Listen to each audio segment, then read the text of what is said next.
Hi, welcome to Penny's Crafty Creations. Thanks for taking time out of your day to hang out, chit chat, craft and create with me. Today I am finishing out my stationery sets. They are a legal size notepad and they come with a paper clip and a pencil, and I have them in different styles. And I'm going to make something similar to this today, showing you how I do the rosettes.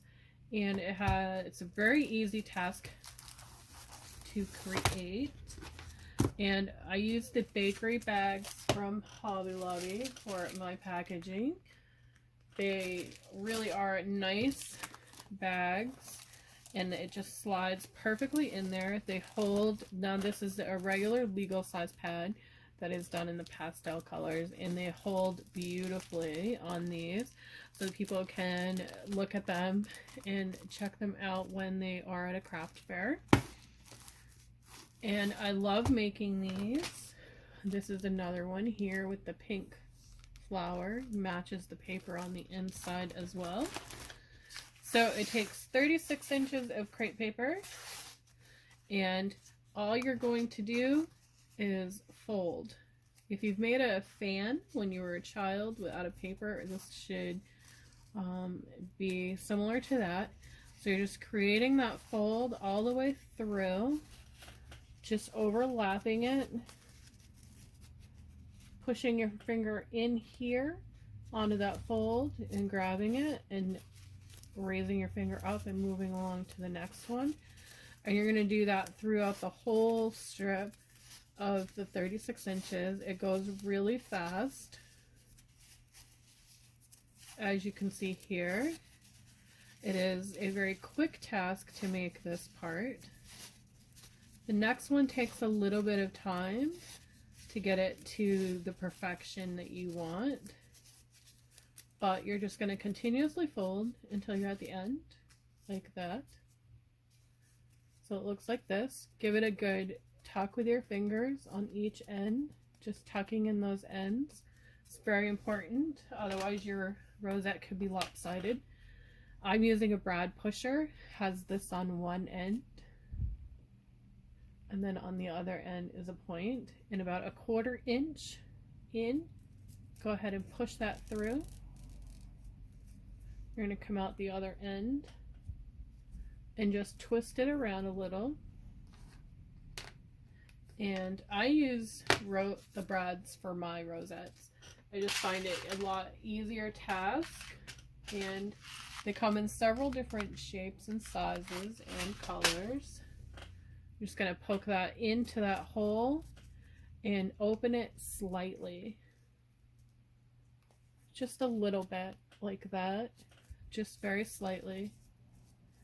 And the reason is you want to be able to have movement. So you're going to grab about 3 or 4 folds up on your top hand here. The bottom hand is going to grab the folds on the bottom and work it outward. So just keep grabbing those folds, and with this hand you're pulling this way, this hand you're pulling this way. So you're just going to continuously grab and push. And you're going to continue that all the way around your rosette until you get the shape of your rosette that you want. Just by grabbing and pulling. Adjusting how much you're taking. Then you're going to come up to the top thing the same way. Each one you're going to grab, open that up, grab it and pull it.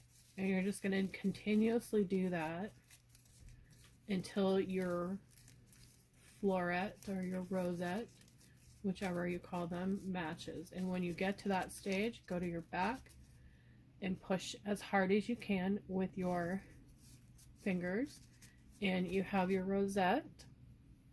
It looks like that, and you can knock a bunch out in a matter of like 10 minutes doing it this way.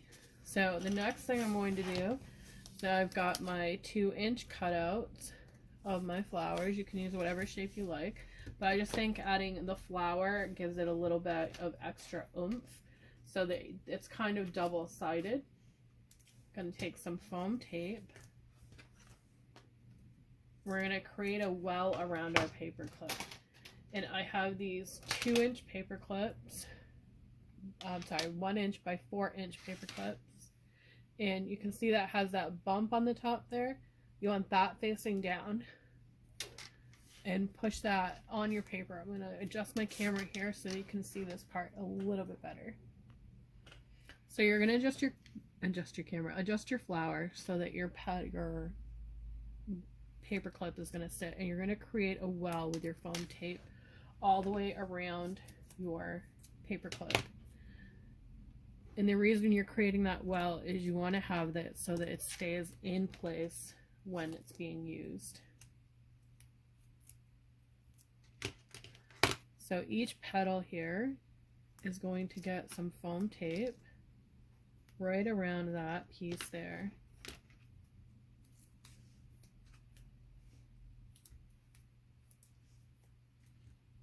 So I'm just cutting smaller pieces just to make sure it stays in place. So it's going to look like that, and I'm going to go ahead and remove the papers. I'm using the tatting needle still. I just like the rounded edge. It gets under those papers really well, as you can see. So we have our well.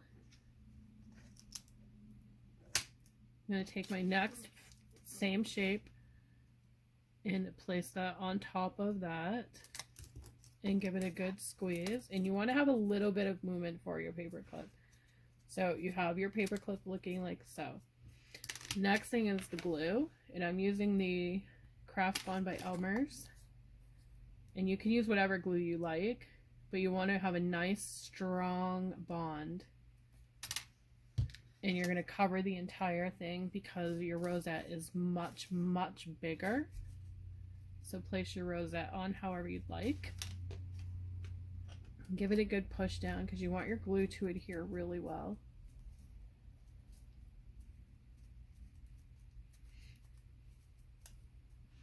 So we have that, and that is the back. That's why I do the flower, so it has something to look at. Okay, so you have your back like that. I'm going to take it a next step further, and I'm doing the blue. So what I did is I inked up the edges of my, of my flowers. So one side is that, and I picked these up at Hobby Lobby with a whole bunch of others. And then I have some burlap hearts, and then I have the faceted hearts that I picked up also at Hobby Lobby. And I really love these hearts. I think they are really good on here. So I'm going to add glue to my burlap the same way I did the the rosette in the flower. And then I'm just going to push that down on top of my rosette. So it kind of forms to the rosette. Then I'm going to do the same thing with the flower. I'm going to ink side down. You don't want to get the ink side on the wrong side. And I'm just touching the tips with the glue on the flower. And I'm just going to push that down as well. And the ink should be dried so that it's not coming off. And then adding glue to the flat back as well. And just pushing that on top of that flower. Like so. So there is our flower paper clip. And I will add some pictures of the other ones that I have here, as well as this one, so you can see a little bit better at the back. Thanks for watching. Have a great day, and I'll see you in the next video.